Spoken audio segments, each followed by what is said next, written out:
Joe. Hello, Victoria. Hello. Wonderful to see all of you. Well, we are expecting a few more, but we're going to jump in and get started anyway. I think most of you already know me.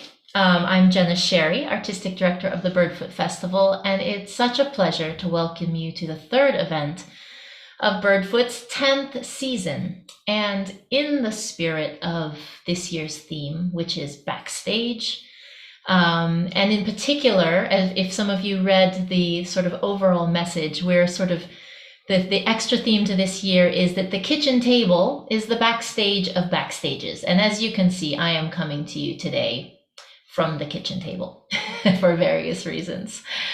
And today we're going to be exploring the theme of voices, and I will say a bit more about that in a moment, and I will introduce my colleagues in just a moment. But first I want to say a special thank you to Birdfoot's sponsors, and all of the festival's program advertisers, and especially to all of you and many of you here who have made 10 years of Birdfoot Festival possible. I'd especially like to thank the Selly Foundation and the New Orleans Jazz and Heritage Foundation for their support this year. And I'd also like to recognize the incredible work of the entire Birdfoot team, especially Tracy Sherry, Gianna Sacheret, and Birdfoot's board members. If you're joining us from somewhere outside New Orleans, I would encourage you, we would love to know where, and I would encourage you to rename yourself. If you hover your mouse over your own picture, you should find 3 little dots, and you can click on those and rename yourself to include your location, and we'd love to know where you are joining from. And for those of you listening on YouTube, a very warm welcome, and please put any questions you might have in the chat, and we'll do our best to get to them throughout the presentation. We would also be very grateful if you would consider making a donation through Birdfoot's website as your ticket price if you're watching on YouTube. You can also find the full link to the link to the full Birdfoot season program in the chat here on Zoom and in the YouTube text, and it's also on Birdfoot's website. And I really encourage you, we're so grateful to all of the restaurants and local businesses who have advertised in the program, and they are such wonderful organizations and community players, and I really encourage any of you who are in New Orleans to support them. So back to the idea of voices that we'll be exploring today. Oh no, first I need to introduce my fantastic colleagues. Joining me today, and it's such a pleasure and an honor, are Elizabeth Smalt on viola. Elizabeth, can you wave? Hello. Hi, nice to meet you all. And Elizabeth lives in Amsterdam. And Lucille Perrin, who's joining us from Paris on cello, and Mayu Sargent, who's also in Amsterdam. It's been such a pleasure working with these wonderful colleagues, and you'll get to know them better as we get into this. So a few of my thoughts on this theme of voices. In putting together this program, we wanted to explore the idea that how 4 musical voices can simultaneously exist as individuals, interact with each other, and occasionally come together with very sort of powerful and joyous results. Because a string quartet is made up of 4 instruments. We are 4 personalities and 4 voices who interact, sometimes alone and sometimes coming together. And it almost feels like a social microcosm. And this seems like an idea that's really worth exploring, both in music as a lens of how to listen to music, but also as a way to sort of contemplate life. And nowhere is the independence of each of the voices played out so richly as in the musical form of a fugue. And we're going to be exploring a few fugues today. You can think of a fugue as the older sister of a canon or a round, like row, row, row your boat, where each voice sings the same melody but comes in at a different time. Now, when many of us think of fugues, the first composer who comes to mind is Bach. In fact, it's impossible not to think of Bach. And Bach was so incredibly obsessive compulsive, and we love him for it, that he wrote a set of preludes and fugues in all 24 musical keys. That's 12 major keys and 12 minor keys. And then he did it a second time. There are 2 books, and you may have heard of the Well-Tempered Clavier, and this is what this collection is called, of 24 plus 24, 48 preludes and fugues, which is an incredible achievement. And with Bach, the process of writing and playing a fugue feels like it has a sort of ritual or spiritual element, the process of working these 4 voices together and seeing how they can fit together. There's also an element of a sort of crossword puzzle or Sudoku in fugue writing. It's very challenging, and let alone to not only to fit them together, but then to create a sense of narrative is quite a feat. And it was a way that composers also demonstrated their skill. So today we're going to sort of jump in, and the one other last thing I wanted to say before we jump into the music is that one of the amazing things about music is that the way that music creates meaning is very similar to how we create meaning in language, and this also ties into the theme of voices. So we use inflection often, timing, as you can see, repetition, we can say it again. And other sort of subtle shades of tone, which means that all of you who are listening, no matter how literate or familiar you are with music, no matter whether you play an instrument or not, you are all already experts in reading and understanding these meanings. But we're going to jump in and start with some music before we start talking about it. And I'm now going to play you the first half of a movement from a Mozart string quartet, which is a fugue by Mozart. And then we will discuss it. So enjoy.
I'm going to leave you hanging there until later when we'll listen to the whole thing. So as you could probably hear, this is just such a joyous piece. And as some of you may have heard me say before, one of the secret reasons that we're doing this Birdfoot Backstage on this piece is that it was just the kind of music that I felt I wanted to be playing and talking about and exploring right now and sharing with all of you. So probably you could hear that at the very beginning and in a few other sections, each of our voices was playing the same bit of music, but coming in at different times. And this is the fugal part. Oh, Lucille, you're muted. Yes. Yes, this is something we do all the time with language, actually. The way we say one word can change completely the meaning of it. Tell us more. Well, let's play with the inflection of a very simple word, like hello, for example. See if you can maybe guess what I'm meaning, if I'm meaning the same thing or something different. If I say hello. That sounds to me like you're saying, what a surprise to see you. And audience, I invite you to join in if you want in the chat in sort of playing this game with us and guessing what Lucille is actually meaning. Try another one, Lucille. How about you say hello? That sounds like you're saying, are you there? I can't quite hear you. And how about hello? This sounds like you're saying, well, of course, isn't that obvious? Yeah, in French I would use something else. I would say like, we can say, ça va? Like, how are you? And we can say, ça va? Like, I'm okay.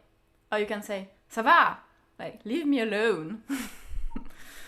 Very different. And same two words, actually. The same two words. Wow, that's really incredible.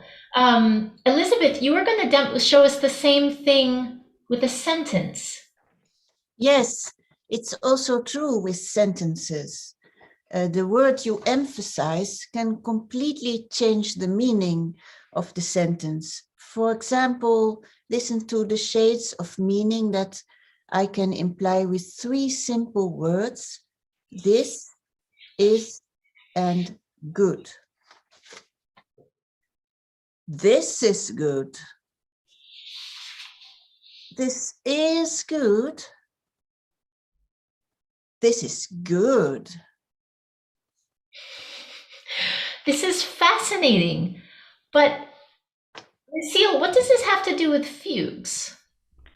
Well, just like language, the way we play the theme or the subject, this little pattern of a fugue, changes a lot. So listen to the version that Mayu is playing at the beginning, for example.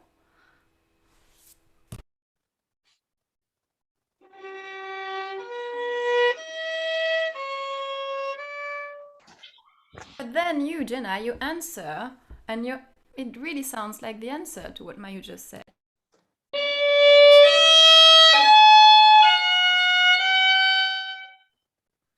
And then, in the middle section, I play it again in anew as well, and it sounds like we're completely lost in our way. Very different.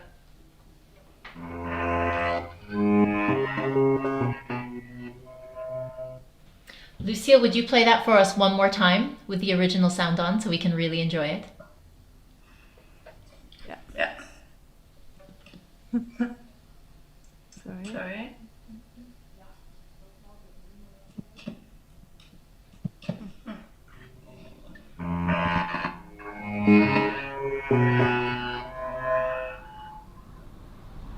And then I play.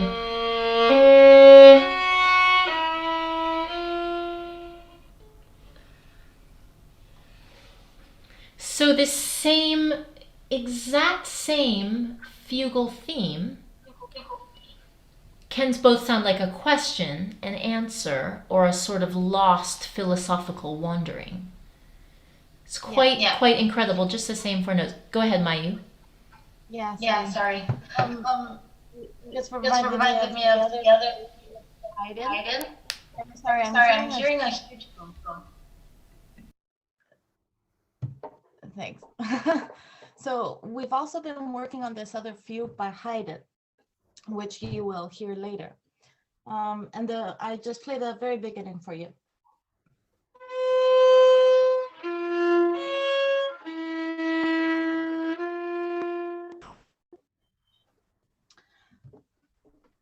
So Haydn in this fugue writes sempre sotto voce, which, well, literally translated means always below voice level, which we can understand as simply introverted, right? So when we started rehearsing, we imagined a bunch of different voices inside one head. We all know what that's like, right? All saying different things. For example, when I play the very beginning, because I start the fugue, it sounds to me like Haydn's somehow struggling with something.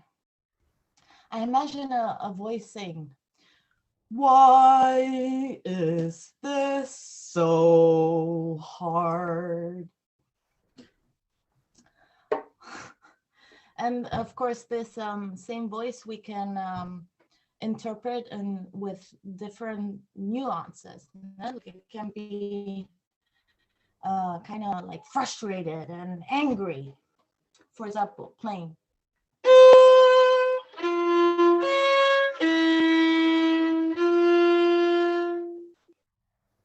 Or it can be a more introverted, still with the same words, more desperate and sad.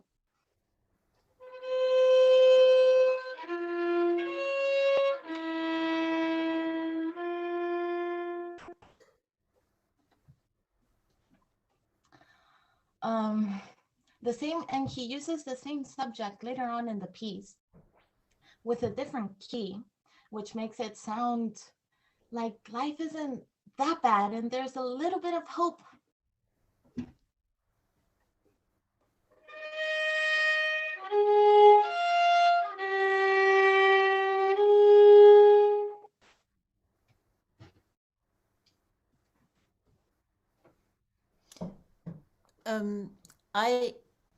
I play the other voice inside of Haydn's head, or now inside of Mayu's head. It's a sort of comment.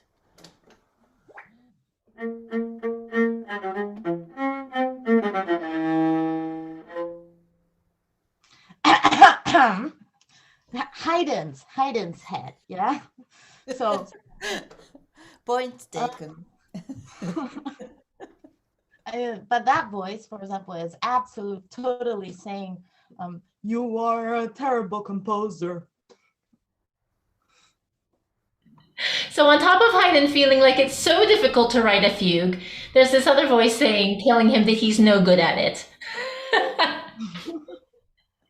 Can we hear how these sound in dialogue? Elizabeth and Mayu, can you play these? We can't do it at the same time, but can you play these one and another so we can hear how they will be in this Haydn fugue? Sure.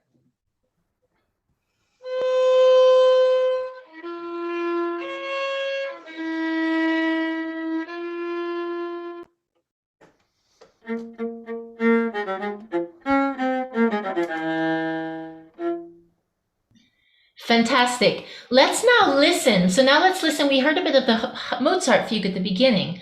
Let's listen to a bit of this Haydn fugue so you can hear these sort of inner voices in action and how they're interacting. And then we'll take this fugue apart a bit more for you. So I will cue this up.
I will stop it there, and then we will listen to the rest of it after we take it apart a little. So, as you can hear, there's a lot going on, and it can be quite difficult sometimes to know what to listen to. So, you can also probably hear that this fugue is completely different than the one that Mozart wrote. And it's really true that there's really as many ways to write fugues as there are composers. But nonetheless, there are some common rules or sort of classic tricks that you can sort of look out for as signposts. So let's explore a bit the anatomy of this fugue, starting with the subject. Lucille, do you want to talk a little bit about that? That's a very good idea. We already discussed the fugue subject, or the theme, or the idea that is developed in the fugue. But before we go further about that, let's hear this fugue from Haydn. The theme he uses is very strangely similar to another theme that Bach already used in the Well-Tempered Clavier, one of the fugue he wrote, and that Jenna mentioned earlier. I play it for you now.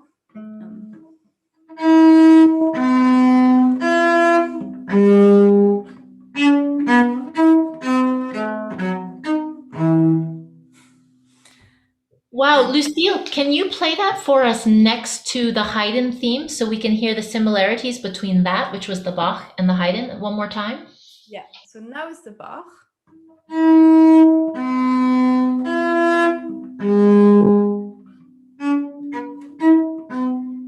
And the Haydn.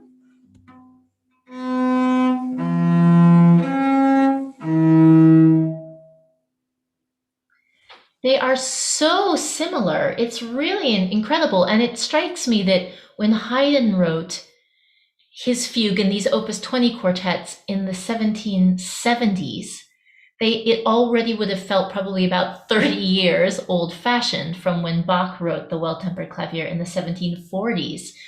But what really strikes me hearing you play that, Lucille, is the gaps in the Bach's version of this same sort of subject, the same melody. And we've been sort of talking about how much we communicate beyond the words we say. And what strikes me with this one is actually what's not being said. The gaps and how eloquent the gaps are. Could you play the Bach subject again so we can sort of hear the meaning that is packed into these silences?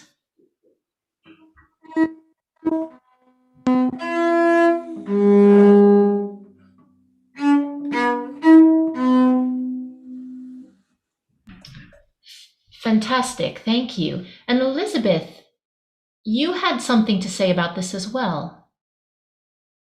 Oh, you're muted.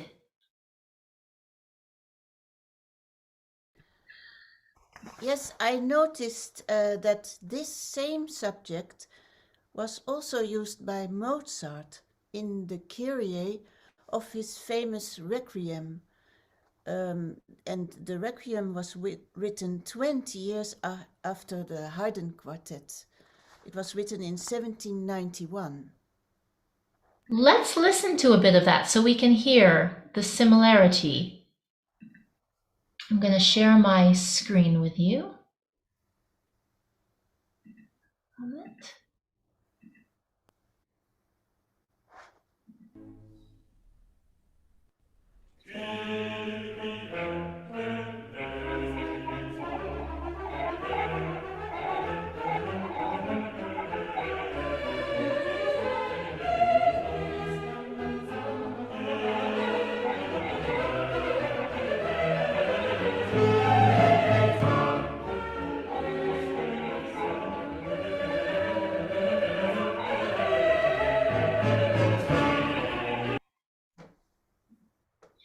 Incredible. The exact same thing. Yes, and Handel also used this exact same thing for a fugue in the Messiah. Let's hear that one too. One moment.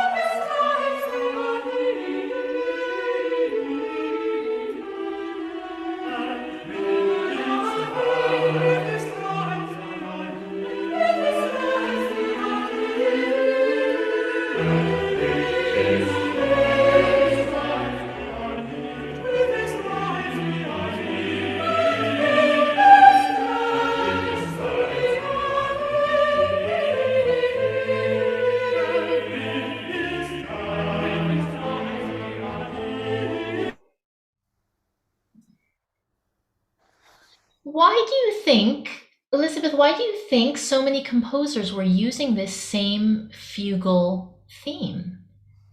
It's so similar, and even the counter subject, we not only have dum pom pom pom, the same melody, but often then these three notes, bom bim bom bom, these quicker ones in almost all of them. What do you think is going on here? Yes, well, we are not sure, of course. We can't look into the heads of those composers, but this is a complex theme, and to write a good fugue is incredibly hard. So there is a sports element about writing fugue.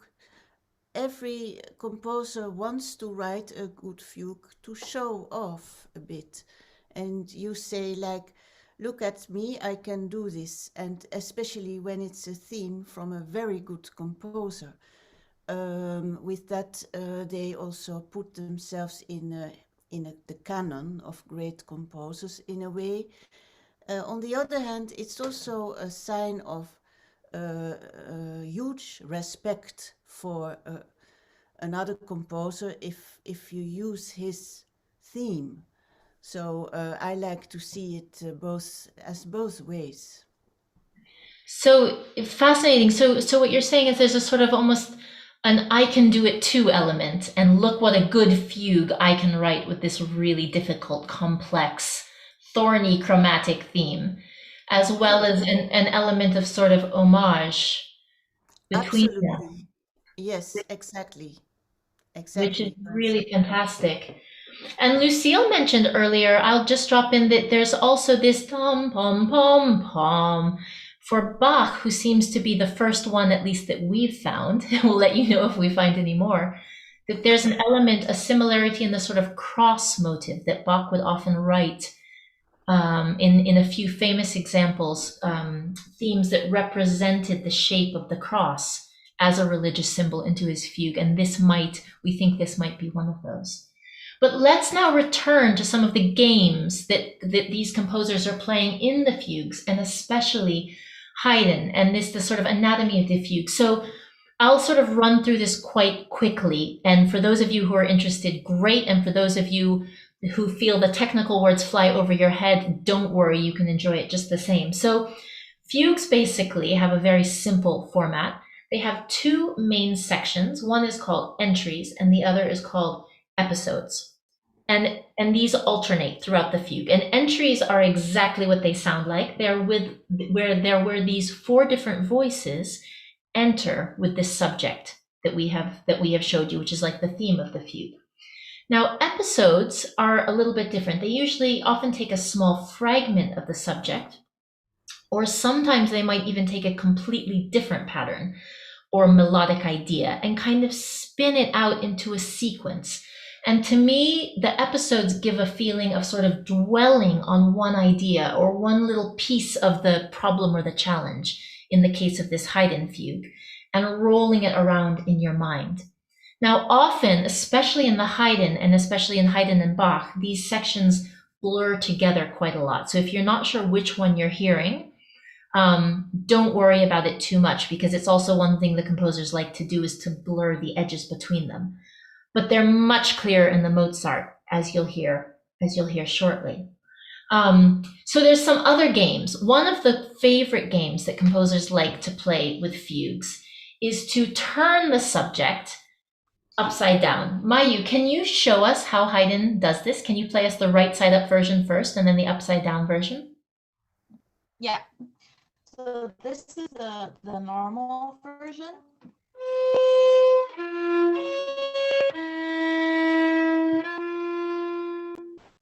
And this is the upside down version.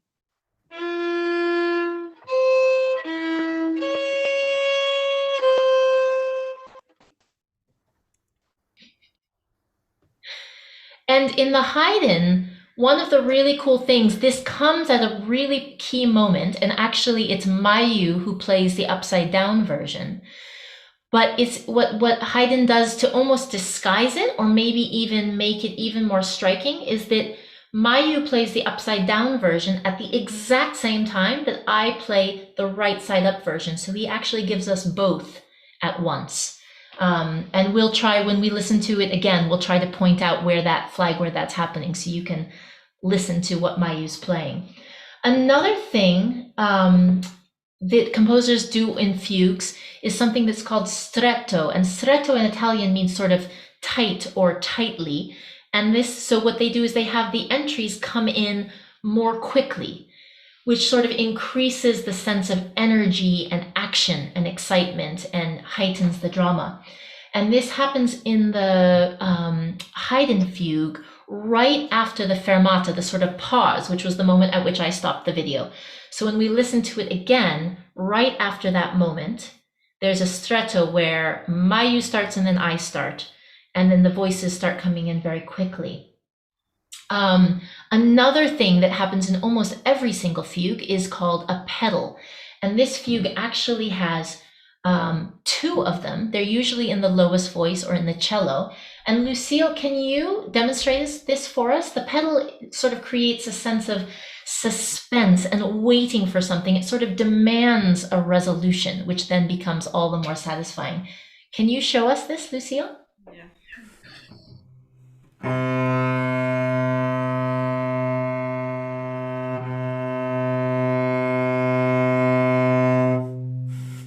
Fantastic. So when you hear Lucille playing a long note on her C string, we've reached the pedal. And the other thing is, in this Haydn fugue, he takes this idea of stretto, of the voices coming in right one after another, even further by writing a canon between the cello and the violin. So we play, and in the canon is actually exactly like happens in Row, Row, Row Your Boat. Lucille and I will play exactly the same line, but just one beat apart. And when we play it, it kind of feels like we're arguing back and forth, and again sort of increases the drama. And we'll try to type in the chat when this is happening as we watch the video as well. Yes, this moment is so dramatic. After telling us about, maybe you remember Mayumi mentioned that he said sotto voce at the beginning of this fugue, Haydn, and which means like really under voice, like inner speaking. And suddenly he writes for the cello fortissimo, which never happens in this score. And so it gets really so much tension building with the pedal underneath and this sudden subject coming in fortissimo. Super. Let's listen now to the entire Haydn fugue so you can see all of this. And can I ask one of you, Mayu, can you help type in the chat when these cool moments come? Because I'm not sure if I can do it while I'm sharing the video, just to help flag them. I'll work with you. I'll work with you on that. So we're going to play you the whole Haydn fugue so you can now listen for these things, and then we'll go back and zoom through the Mozart and listen to that again as well. So here's the Haydn.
All right.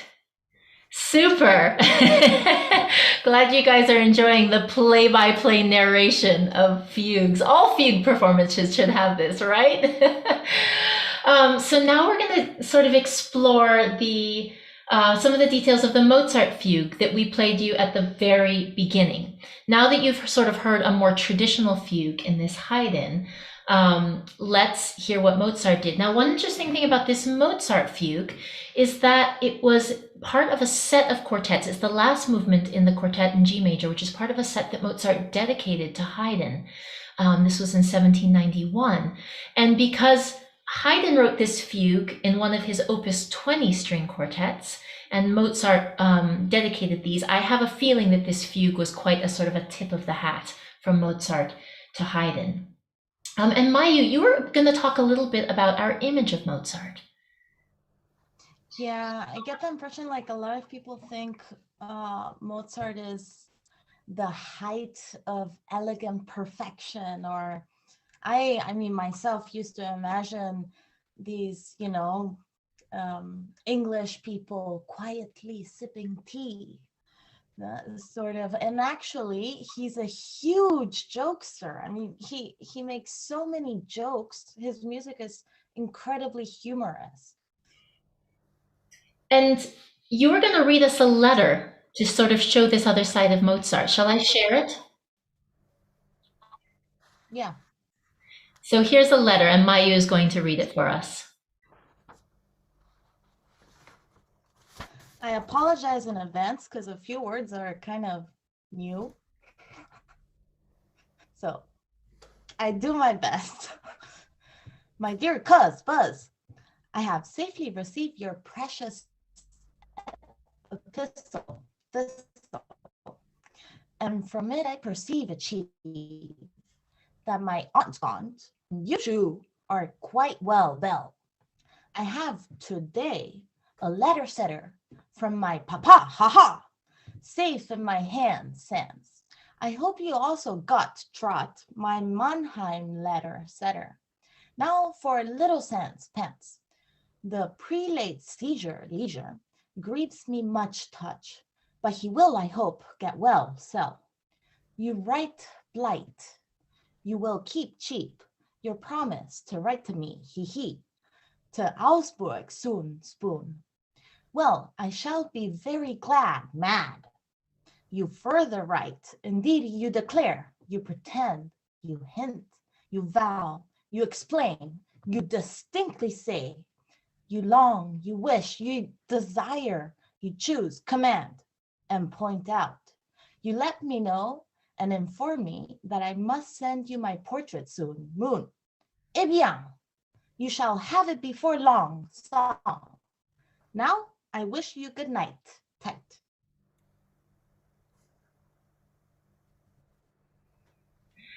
Fantastic. Thank you, Mayu, for that dramatic reading. So now that you've sort of seen what a complete goofball Mozart is, let's talk about this fugue, which is, of course, such a serious piece of music, such a serious musical form. So Mozart starts, as you may remember from the beginning, exactly as one is supposed to start a fugue, with each voice entering consecutively. Mayu, can you remind us how the first subject of this Mozart quartet goes? Sure thing.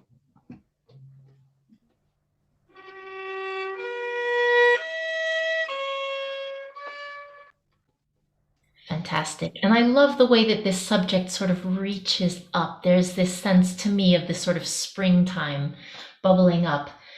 So violin 2 enters first, then violin 1, then viola, and then cello, as you will hear. But just when the fugal writing is about to get sort of difficult and tricky and more complicated, Mozart switches into party mood. Yeah, this is another way for voices interact. Like the first violin starts and in the party. Oh, I'll demonstrate. sorry.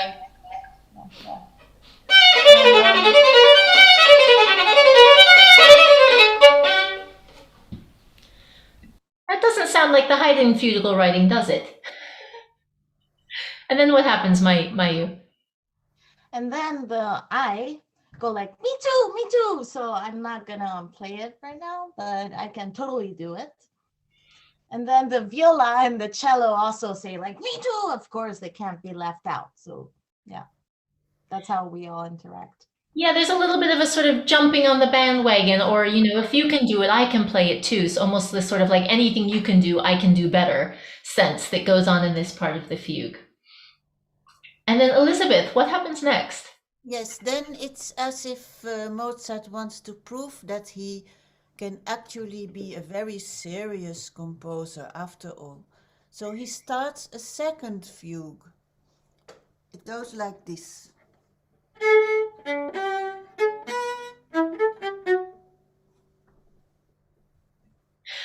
But as you may have gathered from the letter, Mozart can't stay serious for very long. And he switches into sort of bel canto opera mode. And everyone else plays a sort of bubbly accompaniment. Elizabeth, can you show us how this goes?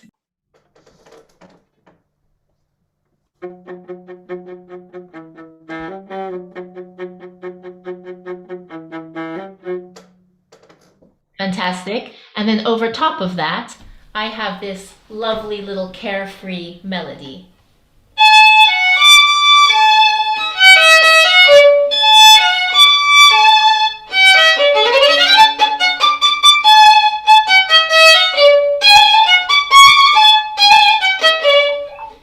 So again, not the same kind of fugal writing you are used to, but so full of explosive joy. And then the middle section of the piece turns suddenly darker. Each of us enters with a chromatic line that rises like this.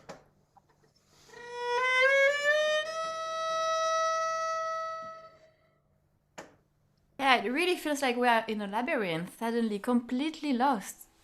You remember how at the beginning I demonstrated this very dark theme? He sets the first subject in a very strange key.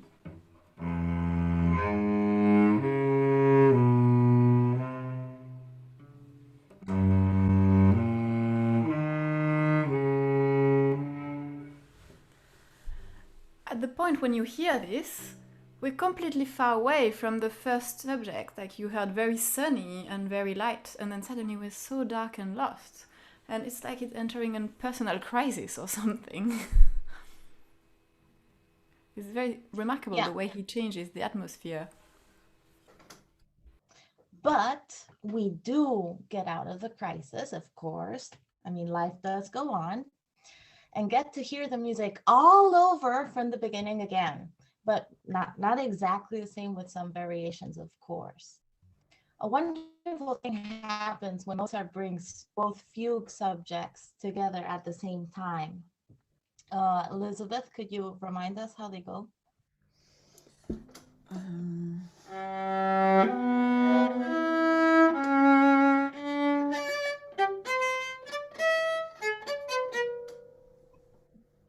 So listen to that moment, because that is a real, honest to goodness, serious composer fugue trick, to put both theme subjects together at the same time. So Mozart proves himself in the end.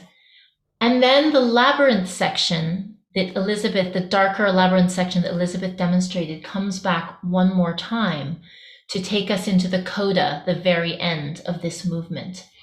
And this is really Mozart having fun with us, especially having fun with us, the musicians, again, because the beginning of this end section, the coda, sounds exactly like the beginning of the middle section.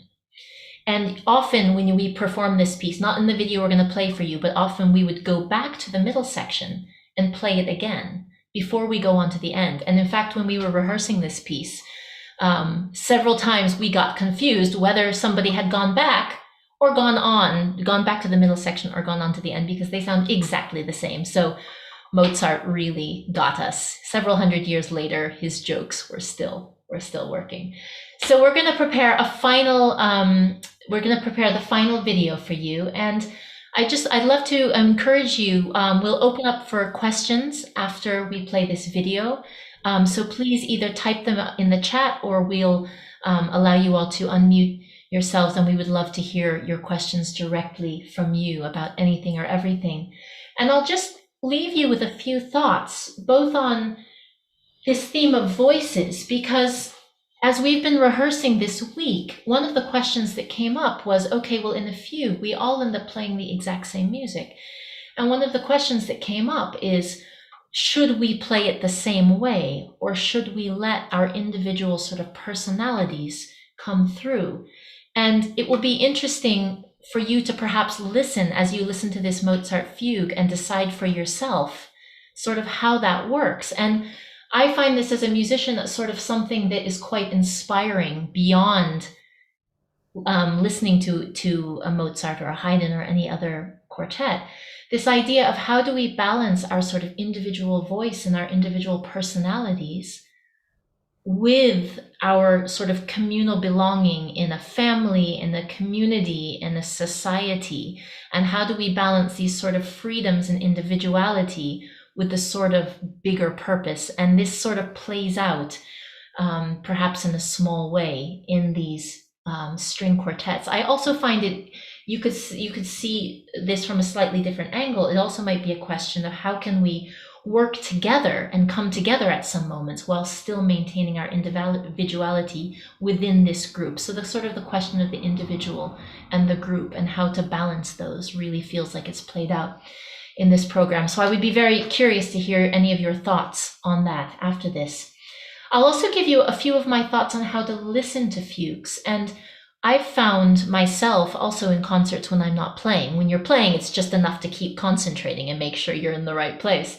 But if I'm listening, one thing that I like to do sometimes is to listen to one voice at a time. So you might, for example, follow Elizabeth's line and hear how her voice is changing and follow that voice for a while, or then maybe switch to cello or one of the violin parts.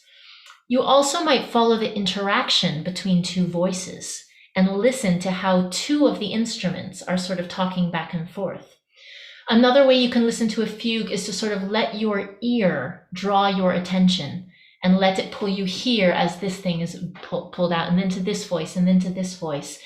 And then in a way, if you do it like that, every time you listen to the fugue, you will sort of hear it in a slightly different way. There will be so many layers.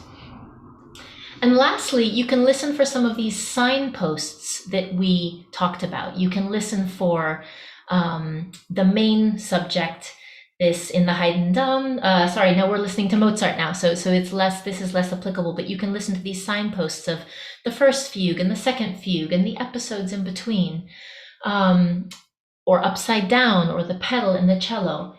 Or you can listen to it more as a conversation and imagine this as more of a sort of a conversation dynamic. And lastly, just enjoy the games and enjoy the sort of gotcha moments, because this is part of the fun. So I'm going to now put the concert on, and I will, before doing that, tell you one more thing, which is that the four of us are playing all the music we've talked about in a live stream concert tomorrow. And the information on the timing of this is on Birdfoot's website under this event. So if you're interested, you can find it there. So here's the Mozart performance. We'll see you in 5 minutes.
Okay, that's it. Thank you all. Gianna, can you allow everyone to unmute themselves so we can have some open up for questions? And if you want, you can give us a round of applause.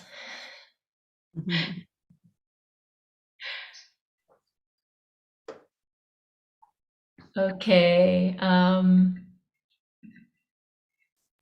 Thank you, everyone. Let's see if it's possible to allow you all to put on your...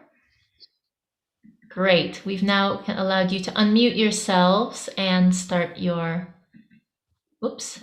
And start your video. Great. Are there any questions?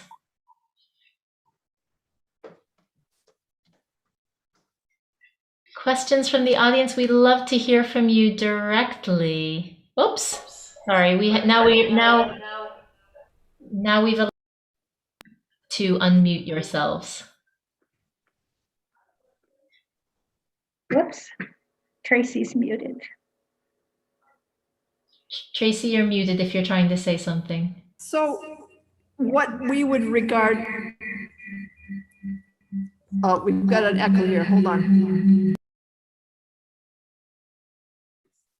What we would regard as plagiarism today in music was not regarded as plagiarism then. It was an homage or throwing down a gauntlet or...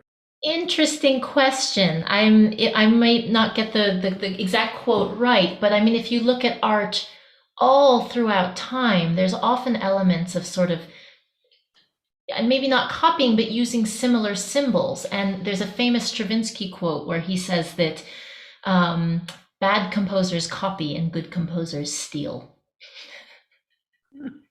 Wow. You know, it's a question. What does this mean? This same fugue subject. I personally, as a musician, find that it sort of adds layers to the way I experience each of the pieces, because there's a sort of element of sort of musical memory. When we play the Haydn, some parts of me remembers the Mozart Requiem, and when I hear the Mozart Requiem, some part of me remembers what Haydn has done. So there's an element of sort of conversation between these pieces, and given how much these composers wrote, I think this element of conversation is quite fascinating. Are there other questions? And you, please, I would invite you all, if you want to put on your videos, we would love to see your faces and answer any of your questions. We'll make it into a gallery view so it's a bit more friendly. Hello, Steve, Roseanne, Blake, so many friendly faces. Well, I'll throw a question out there to Lucille that some of you may already be thinking. And Lucille, you are not playing with an N pin, and can you tell us about that? Yes, actually I could have, because even at that time, some cellists had a sort of little cushion that they could put their cello on.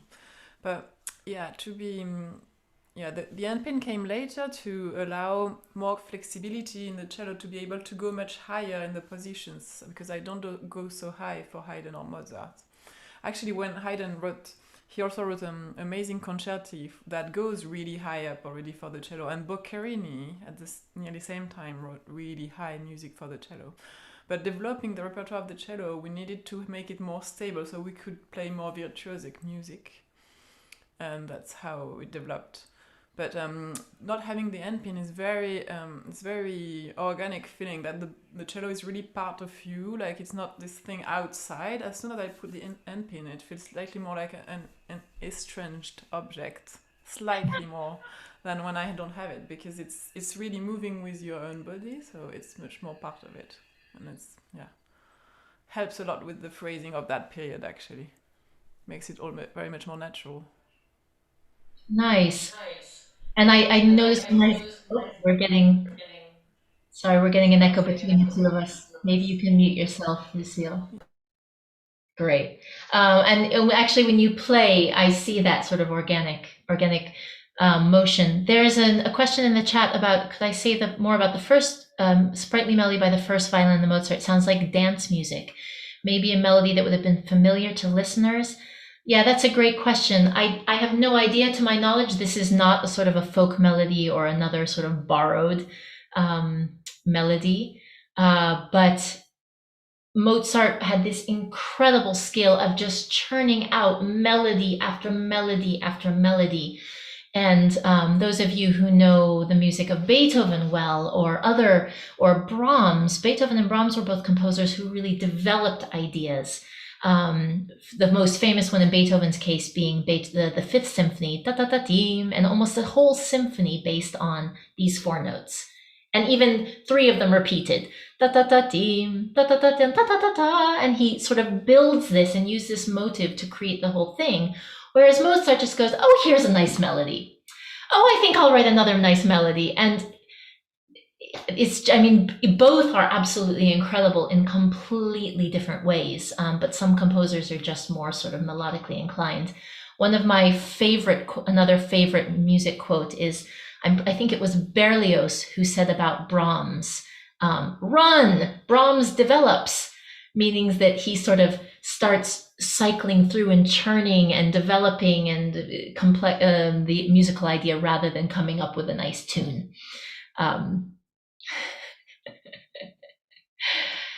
Any more questions we can answer? I noticed we've also come to the end of our time together, so if any of you need to go, it's completely understood.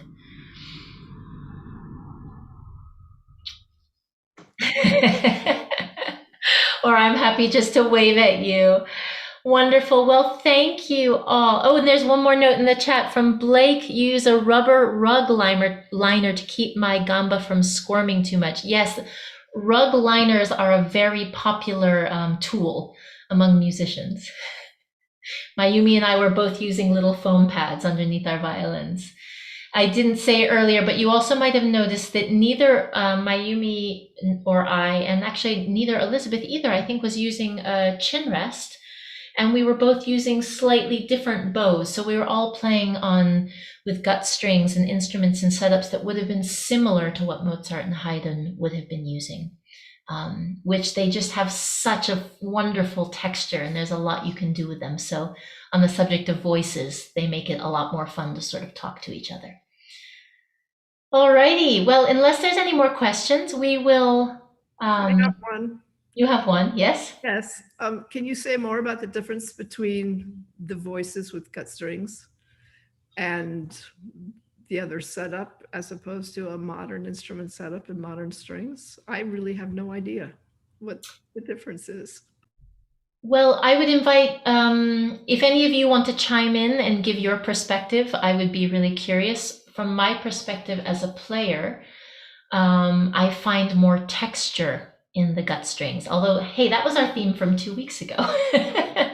But I find that you can sort of slow down the bow and go a little bit deeper in. And to me, it feels like there's a lot more sort of viscosity in the sound, and that you can sort of vary the colors a lot more.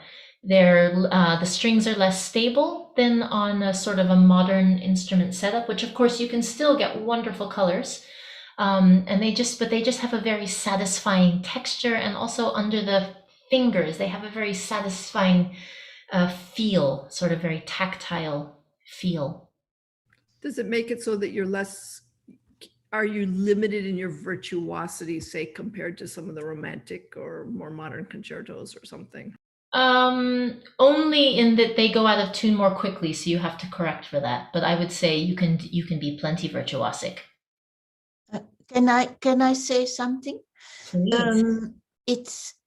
It's for me a language, and the language that was spoken in that time, like Haydn, Mozart.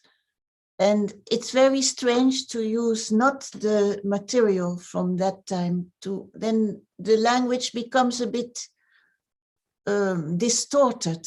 So, and it has to do with how the bow reacts and how the string reacts.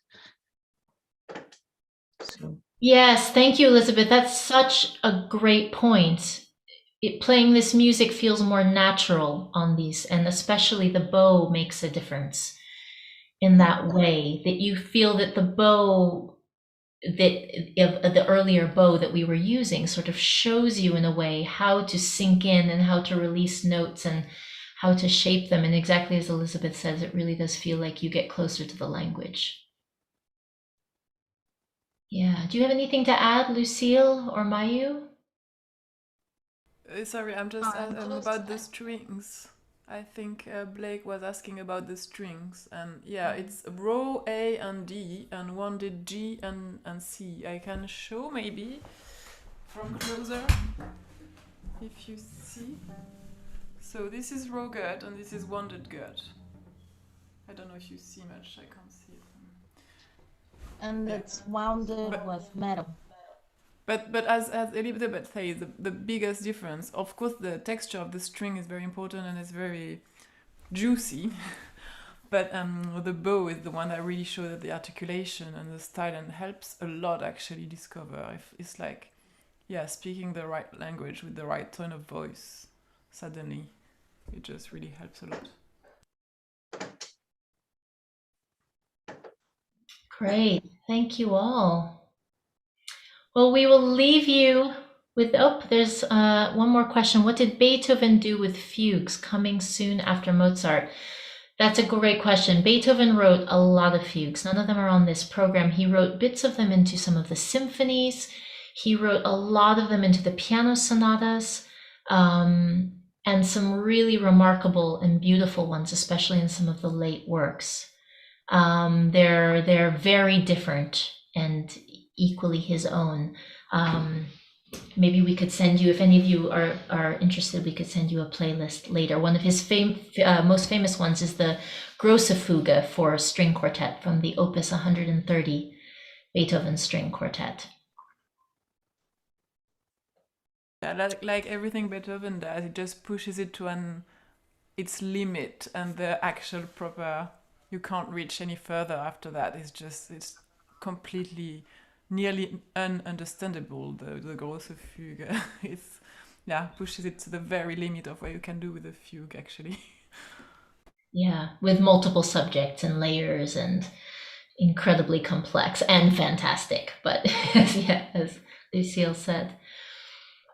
Wonderful. Well, thank you all so much for being here, and we hope that some of you are able to join us for our concert tomorrow. I will, in fact, if you want, I will drop the link into the chat, so you have it all ready. So this is the link for the concert tomorrow, and I would be lying if I said I could tell you in all of your time zones exactly what time it was. But I will let you figure that out. And if you have any questions, you're welcome to email me. We'll be playing in this same room that you saw the videos in. And I'll just tell you a word about that. It's a room from the 1700s that was built as the boardroom for a residence that was made for unmarried women over 40 years of age. And there's a beautiful courtyard in the middle of this. This place is located in Leiden in the Netherlands, where we all are right now. And the coolest thing is there are these beautiful old Dutch portraits on the wall, and actually original velvet wallpaper from the 1700s. And we will be playing live together, live. It's been heaven this week. So a huge thank you to Lucille, to Elizabeth, to Mayumi for being part of this. Thank you for all of you coming, and hope to see you soon. Good night.